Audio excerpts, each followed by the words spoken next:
Selamat sore semuanya.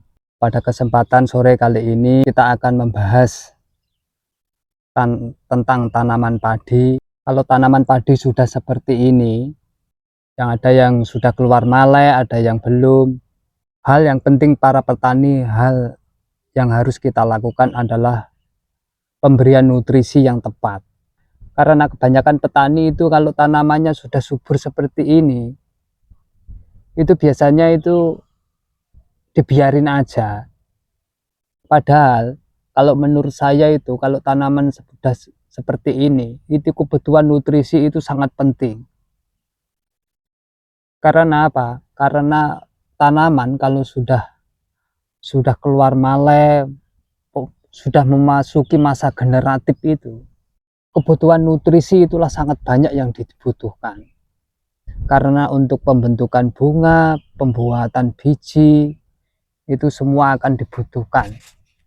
Karena banyak kadang itu tanaman kan gini, kalau udah mau tanaman padi, kalau udah mulai mau dari masa vegetatif mau pindah ke masa generatif, itu biasanya kan kalau mau bunting tanaman padi itu kadang itu kan daunnya ada yang kuning, ada yang pokoknya ada gejolak-gejolak.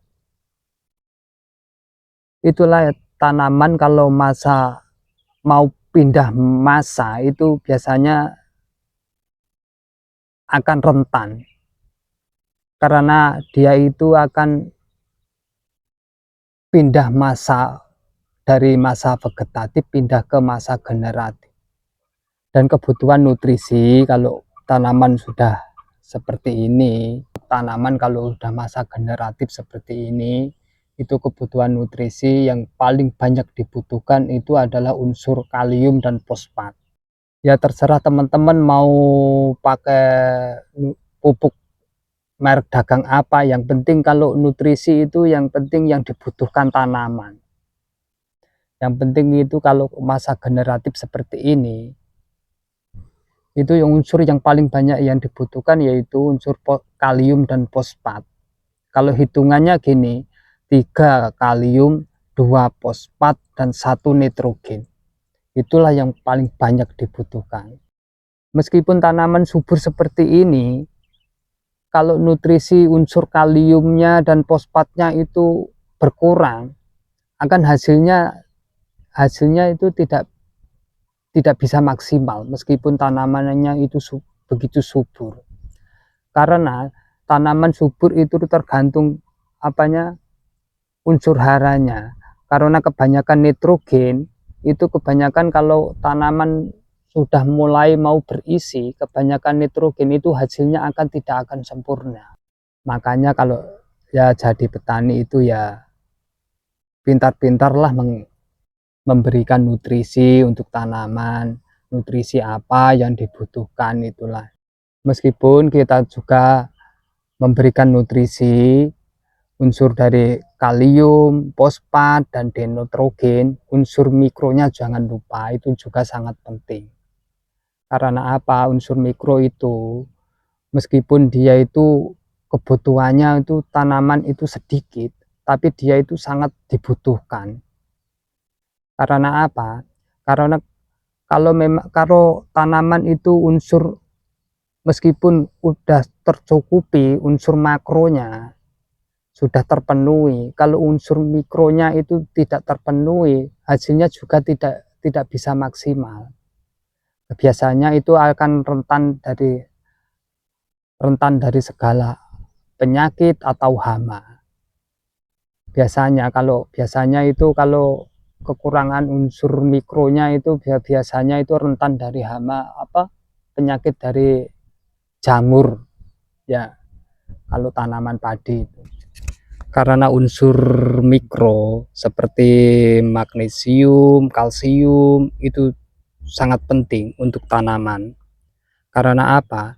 Karena seperti kalsium, magnesium itu dia juga sangat membantu untuk tanaman untuk menghambat pertumbuhan jamur.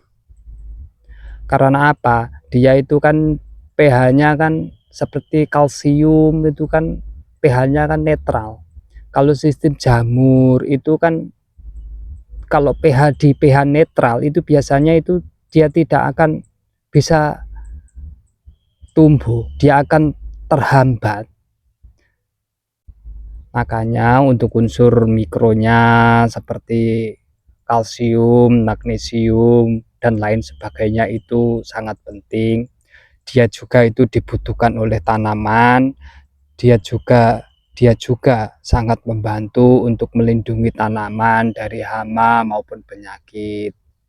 Unsur mikronya yang saya butuhkan itu ya seperti unsur ada magnesium, ada juga boron, ada juga kalsium dan lain sebagainya. Itu juga sangat penting karena itu yang sangat dibutuhkan oleh tanaman. Kalau saya itu malah memakai, kalau sudah seperti ini meskipun satu kali saya itu menggunakan asam amino karena itu sangat sangat penting karena untuk memperkuat asam amino itu manfaatnya untuk memperkuat imun tanaman itu supaya dia itu secara naluri dia itu akan kuat dengan sendirinya. Itulah pengalaman dari saya. Siapa tahu bermanfaat, minimal jadi rupiah, maksimal jadi amal jariah. Salam sukses.